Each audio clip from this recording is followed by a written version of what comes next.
You're listening to Following On with me, Neil Manthorp, alongside Double Ashes winner Steve Harmison. And a reminder, you can subscribe to the talkSPORT Cricket YouTube channel for plenty more content, including an interview with England spinner Adil Rashid, who says he's just as motivated now to carry on playing at the age of 37 as he has ever been in his career. Right, we're joined by Mark Wood, England fast bowler and now coach, who's just spent part of the last week as working with Andrew Flintoff, with in charge of the professional county club select 11. I can't get my tongue around that. Not catchy, is it? But interesting team, Woody. Yep. So, 17-year-olds and 18-year-olds. I mean, highly talented. And you walked away with a victory for 138 runs against Zimbabwe. How was the experience working with Fred? Amazing. I've got a 100% record, so I don't know if anybody else wants to ring us up, but I'm obviously on a winning streak. I'm on a hot rod, so yeah. Fred was great. I mean, if you're not inspired to play for Fred, you'll never play for anybody. So, he was amazing. I mean, when he speaks, he's got like this real aura about him. He's got a real way with people, so he was brilliant, and the kids were fantastic as well. The talented 16-year-old, I was nowhere near that good at that age. I mean, some of them. I know they've got a couple of Lions games coming up against India here, and I wouldn't be surprised if a couple of them are around about for that as well. So, got a good look at Zimbabwe as well, so you can see what they can bring and things like that. But all round a great week because it wasn't an easy wicket either. It was a flat wicket for young lads to play on. And trying to come up with different plans. I was Neil Colleen's assistant officially. That was my title, Neil Colleen's assistant. Oh no. I thought it was going to be a nice week where I could, get stuck in the bowlers. And then when I first get there, Neil's telling us to put the stumps out and put the balls back in the bag. I thought this isn't what I signed up for. I thought I was going to give advice, not just be your sort of man that has to do everything for you. But he was great crack killer, and it was nice to learn off him as well. Neil McKenzie was there as a batting coach, and Michael Yardy, and Sarah Taylor as well. So that was a really, great coaching group to be a part of with plenty of experience, and they were all brilliant. Two contrasting blokes to coach the bowlers. I Yeah. mean, you, which was bouncing off the walls and Yeah. somewhere in the clouds, and then Neil Colleen, who, Yeah. I mean, I won't say he has a personality bypass, but what you ever get a go at Killer once, and it takes him about 20 minutes or half an hour to speak to you again. So, look, I mean, how did you feel as though seeing the game in a different way from a coaching point of view that? I mean this with all respect. You're closer to the end of your career than you are the start of your career. Is this something that you feel, oh, this might be for me, having just had that experience? Yeah, it was something I spoke to Rob Key about and trying to, branch out a little bit, try different things. I've got some other things coming up which I want to try out, and this was the first one on my list, and I'm not sure if I'll be any good at it. I found it different in this aspect of I'm not in the game, and I didn't like that. I was like sitting around a lot and waiting for something to happen and not being able to influence anything. But I also felt that it was great for me to go in with the young lads. It wasn't like lads that I knew or like in a more experienced group where I'd been playing with them or anything like that. So it was easy to sort of go in with fresh ideas, and they were willing to listen, and it was great. I really enjoyed it.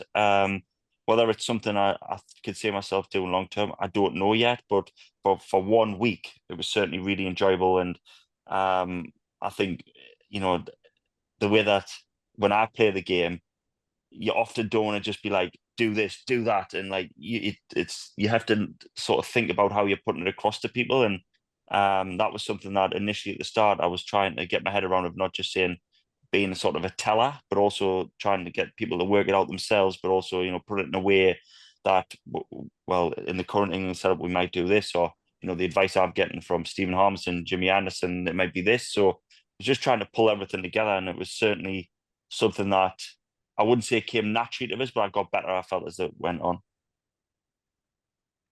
Woody, it's understandable with 17-year-olds and 18-year-olds, young lads. I mean, you are an inspiration. You're the fastest bowler in the country, and they naturally will look up to you, and that's fully understandable that you would be a vital part of the team. How does that translate then into the Lions?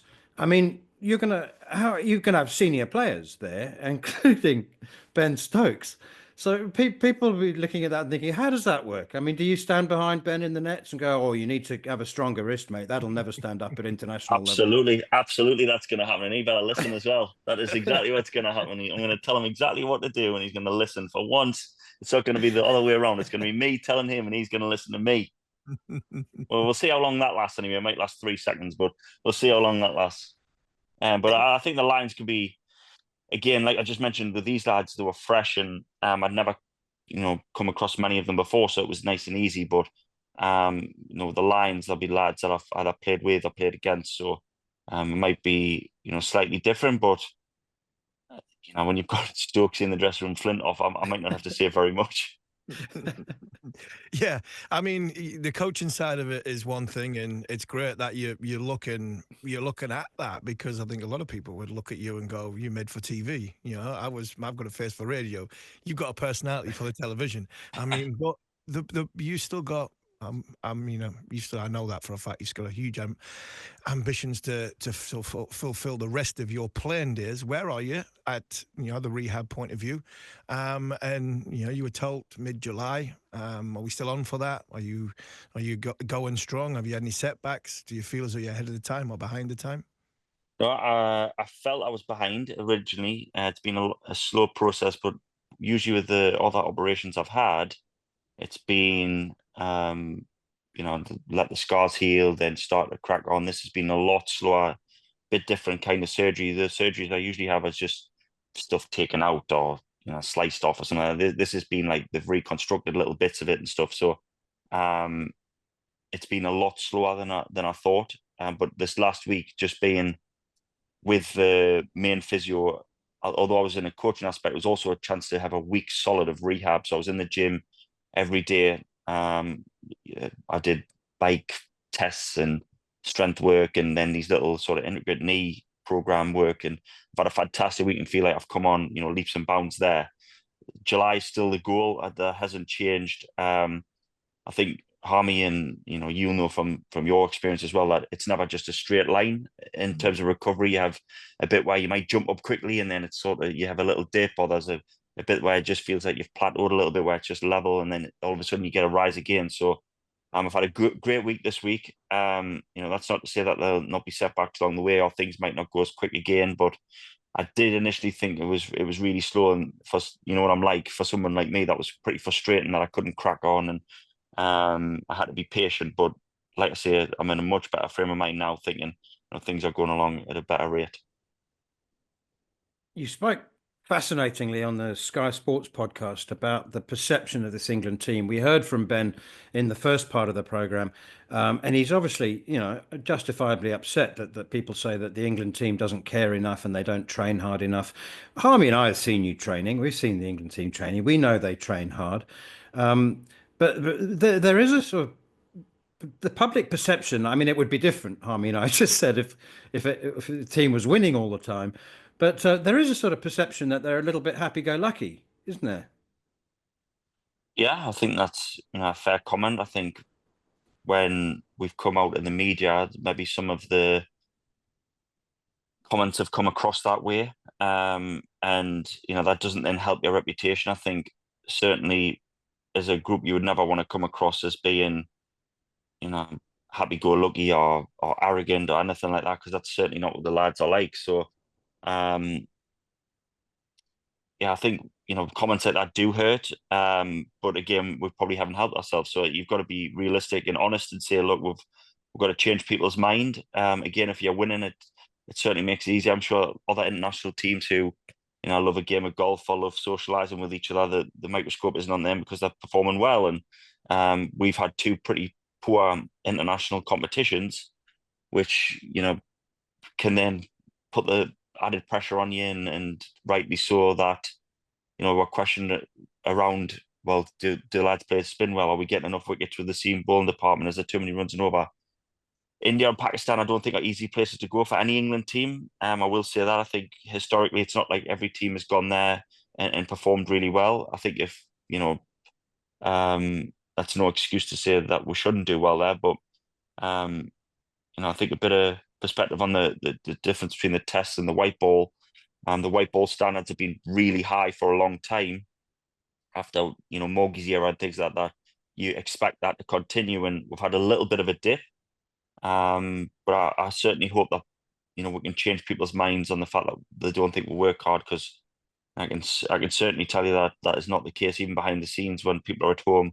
You know, we've got all the, you can't not, I don't think McCullum would stand for people not working hard. It's not who he is. You've got nutritionists, you've got strength coaches, you've got everything that you would want. And, you know, if you're not putting in, that gets fed back to the head coach, who ultimately it costs, you know, if you can't come back for a third spell, or if you're not, you know, putting it in where you should be, or you're not helping the team, that's obviously going to be fed back. So there has to be a certain level of professionalism. I think lads in that time off do different things, and lads enjoy different things. And, you know, if that's what they do in that time off, I think that's it. I mean, you can't just expect lads to be in their hotel rooms 24/7. But again, it's probably commentary that I've just made makes people, yes, pick up and think, well, hold on, you're there to win games. So, you know, if we start winning, and hopefully that can change people's mind. Yeah, the negative perception is all for me. Like Manna said, I said in the first part of this show, I've never seen an England team work harder. The era you play and the social media side of it, and the camera phones and everything that goes with it, is it makes it even doubly hard. Then you throw in you're in the subcontinent for quite a while. You can't sit in your room. I came up to the team room and had a game of cards with you in one of the test matches, and it is so difficult now. And people will. You've just said there. People whose ears will prick up and say, "Well, you're professional sportsmen, but you're also human beings." And I also said in the first part that if you were going fishing instead of playing golf, nobody would really have a go about that. So I mean, it's an easy stick to beat you with. But just give us a sample size, what it's like to play an international cricket away from home now, especially in the subcontinent, especially Downtime.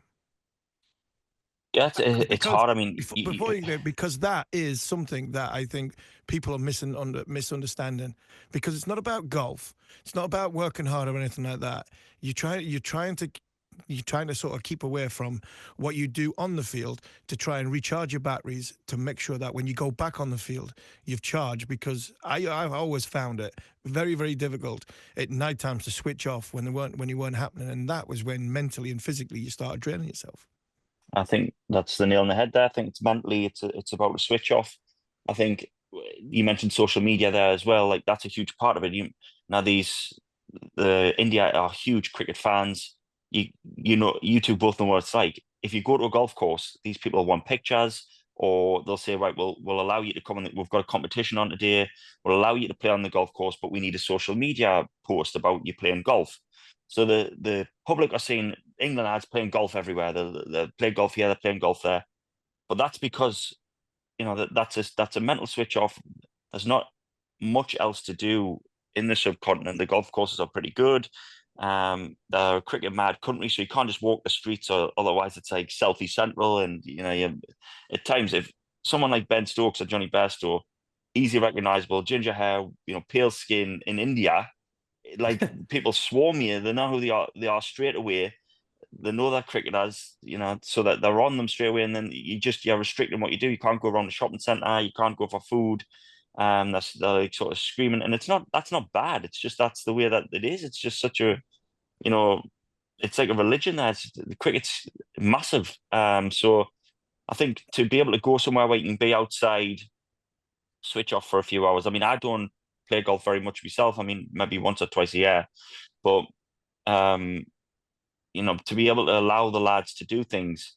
You know, I remember when we were in Pakistan, we were putting a big screen up, a projector screen of a Amsterdam cafe, and having teas and coffees as if we were in Amsterdam, just to try and, you know, change the mood and make it lighthearted. And because, you know, you've got security on your floor with like weapons, and there's people protecting you everywhere, and it just feels very confined. So when you're at training, you're full on, and when you come back, you didn't want to sit in your room and think cricket, cricket, cricket. You want a chance to, like Harmy says perfectly there, recharge.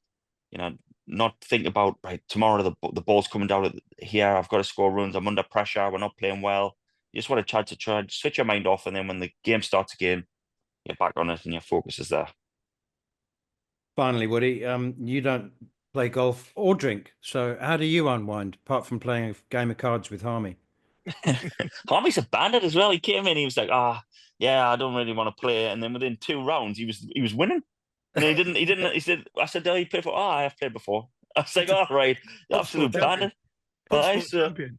That's right. So I know I just try and I find it quite easy actually. I bounce around the hotels and try and just find whoever I can, and yeah, I don't find it too bad. It's more I find it hard at just being in the room. I don't mind just walking around the hotel or going to the physio room or chatting to people. It's my worst bit's just being in the room. I feel like I'm bouncing off the walls. So yeah. That's why they got you. I've even been at the golf courses as just someone's caddy. I haven't played. I've just walked around. The one time I did that, I got stung by a bee. Couldn't believe it. You couldn't write that. Never again. That's why they've got you coaching. Exactly. Keep us busy. Woody, thank you so much for your time. Get well soon. Can't wait to see you back on the field, on the right side of the boundary.